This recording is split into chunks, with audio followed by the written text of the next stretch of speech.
Hello everybody, this is Fernando for the latest Cryptids and Monsters video.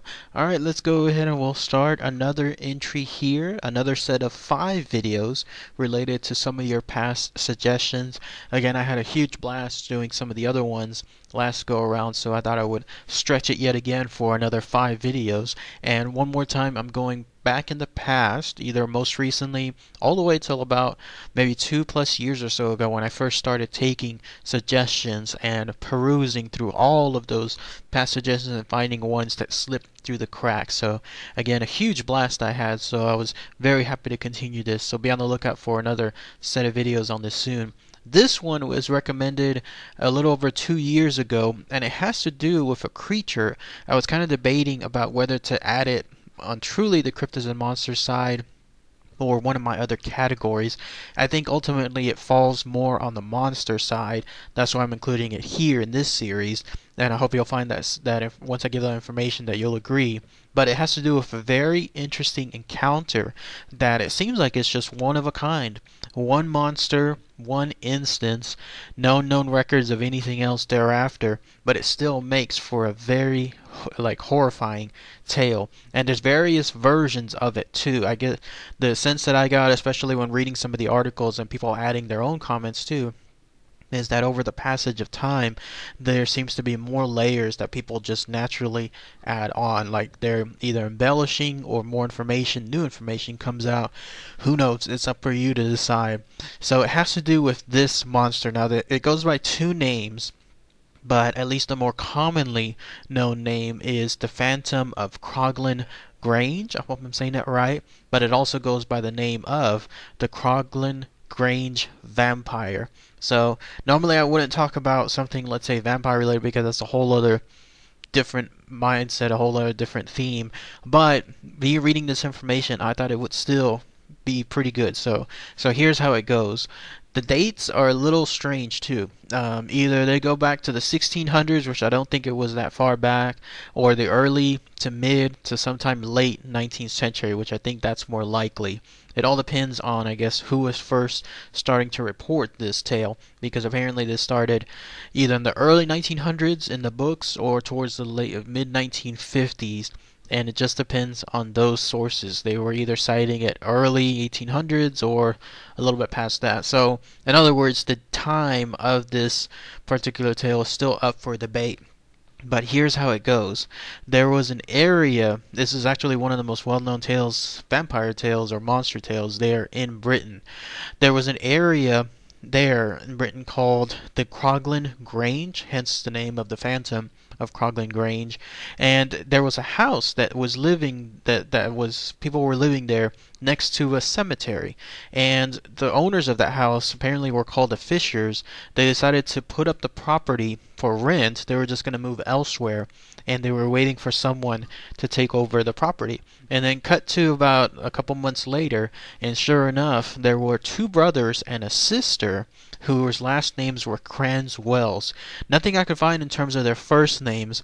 In fact, some of the information I found even makes it seem like the last name, Cranwells, was kind of made up as well, like it was just added on sometime later through time, with the way these stories are embellished. So again, take that with a little grain of salt, but the overall theme is that 2 brothers and a sisters found this home, and they decided that yes, they were going to go ahead and live in it. And sure enough, they soon settled there afterward. They were able to do some kind of find some work, do their usual routines, socialize with some of the people there.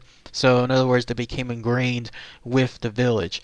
Well, the first go around of summer that happened in that area, that's when they experienced the extreme heat around that location. I guess it wasn't something they were used to from where they were from originally. And because of course this is so early in time, there was clearly nothing in terms of any sort of air conditioning.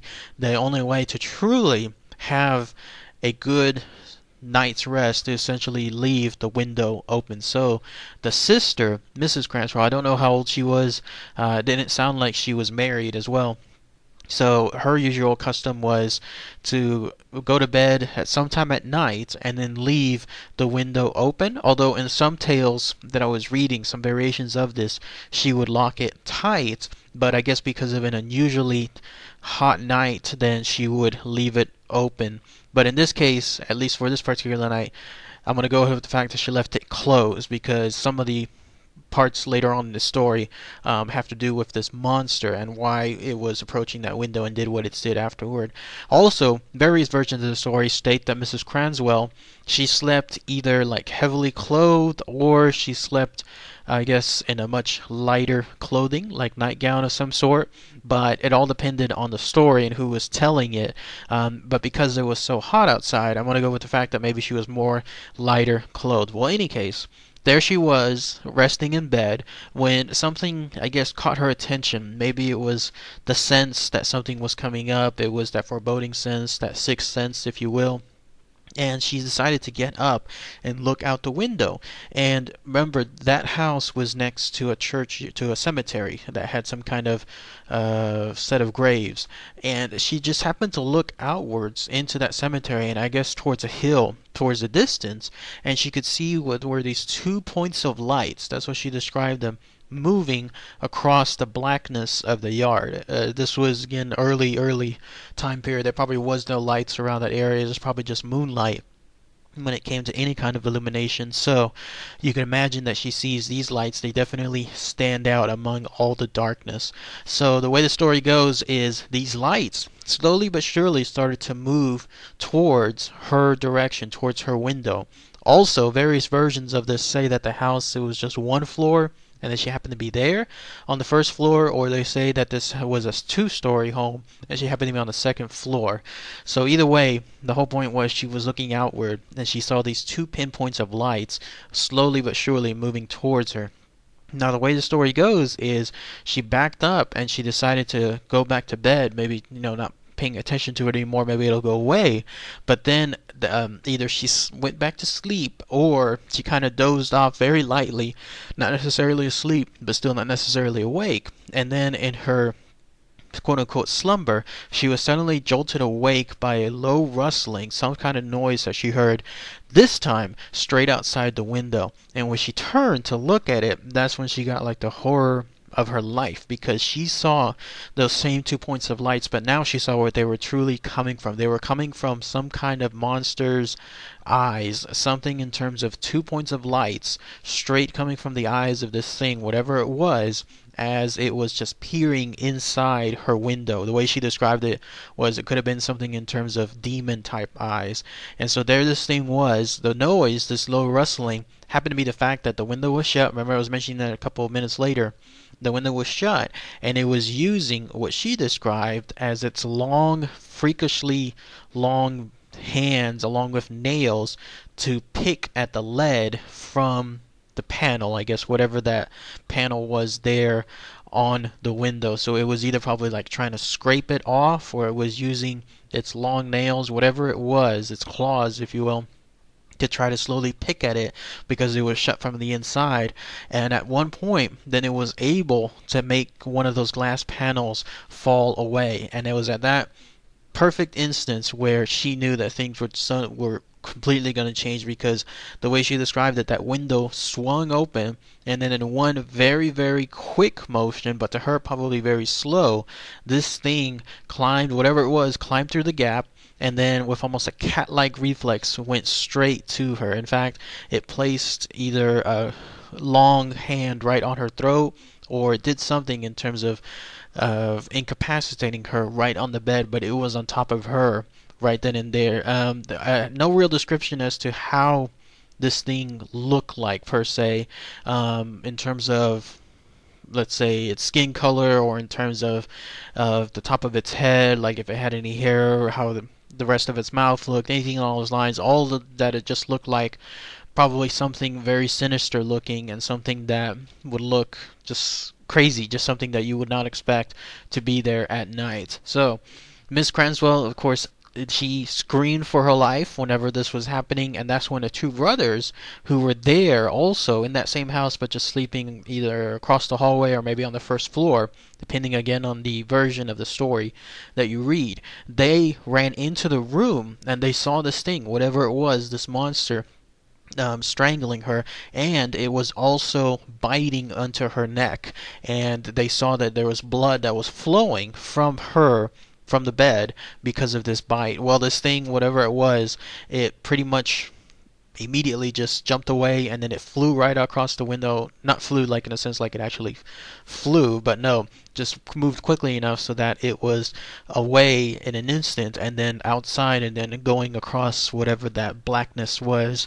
that was the cemetery. One of the brothers tried to go out and tried to go after it, but it was a lost cause because of the conditions outside. The good news though was Miss Cranwell, she actually survived the attack. Either it was stopped too early or the damage just wasn't there after all. Maybe this thing, whatever it was, if it was a vampire or something else, it wouldn't have killed her, who knows. But still, she was able to fully recover afterward, and then that's when they decided to clearly move somewhere else. They were not going to be able to do something like this whenever you have a situation like this occur. They're not going to stay there any longer. Now, other versions of the story state that they ended up moving. It's weird, like they moved temporarily to Switzerland so that way she could fully recover elsewhere. But this is where it takes a strange turn. The brothers and the sister decided that they were gonna either get revenge on whatever this thing was, or to do something in terms of bring it some kind of justice because of the attack that this whatever this thing was did on her. Who knows? But it kind of takes a little strange left turn because the way the story goes is they came back to that very same place, and she agreed, or they persuaded her to use her as bait. And when that happened, sure enough, they waited one night, this time again making sure that it made it look like she was the only one within the room. The brothers on the side of the room in the shadows, this time now with shotguns, ready to take on whatever this thing was. And sure enough, that's when she spotted slowly, afterward, these two lights also appear one more time in the far distance, slowly creep up toward the window, pick the lock one more time, pick the glass, whatever it was, and then when this thing went in, that's when the brothers attacked. Like they actually let loose both their shotguns at this creature. There was one hit, or I think two hits, depends again on the version you're reading, but this thing, whatever it was, let off a low howl of some sort, and then once again sped off in a really, really quick direction right outside the window. They didn't even bother this time to chase it because at least they knew that it was hurt. And the next morning, they decided to try to look around the area, especially towards what Mrs. Cromwell was describing the lights emanated from. That's when they went out to the graveyard. They didn't see much in terms of like signs of disturbance or the smoking gun, if you will, that says this is where this thing is. But they did notice that there was some crypt of some sort that was slightly, just ever so slightly, ajar. So that pushed them in the right direction. That's when they pulled that thing open, and they saw that inside the crypt, they saw a whole bunch of gnawed, broken human bones. So clearly, this was the location of where this thing was. Was it truly a human? Is that why it was in a crypt? Or was it something else, like some other monster of some sort that decided to make this thing its home? Who knows? This wasn't like an open, like a casket of some sort. I didn't picture that. Instead, I think it was one of those old-fashioned crypts where people would be buried like almost ceremoniously, and you would open a door and that's where you would go inside, like almost on the ground. That's what I was picturing when I was reading this, so I'm hoping that that's the right thing. But sure enough, whenever they did that, they also saw there was that thing, that whatever that was, it was there. It was asleep, or it was dead. Whatever it was considered lifeless, because they also saw that this thing also had one of those wounds from the shotguns from last night. So various versions are the brothers went themselves, or they also were joined by villagers. Either way, whatever this thing was, it was dragged out, and then it was burned pretty much to ashes, and that's been it. That's the whole story associated with this Phantom of Croglin Grange. So, pretty fascinating stuff, no, don't you think? It still to this day, people say that this was a real thing, that this was actually something that happened. It only happened once, but still, there was the idea that that occurred. Others state that no, this is more along the lines of folklore, that this was just a tale that happened to be drummed up by somebody as a writer, who knows where, who knows when, and then just through popularity it just spread on its own way back when, and then slowly almost became embedded within, let's say in this case, Britain culture, when it comes to their folk tales. Kind of like on our end here, we have like Paul Bunyan and other types of tall tales. Must be probably a similar thing there. And again, as far as any other known instance, any other type of cryptid or monster that matches whatever this thing was, who knows? It's very open to their interpretation about what this thing looked like. So all the drawings, all the pictures you've seen here, nothing is really concrete in terms of what it looked like.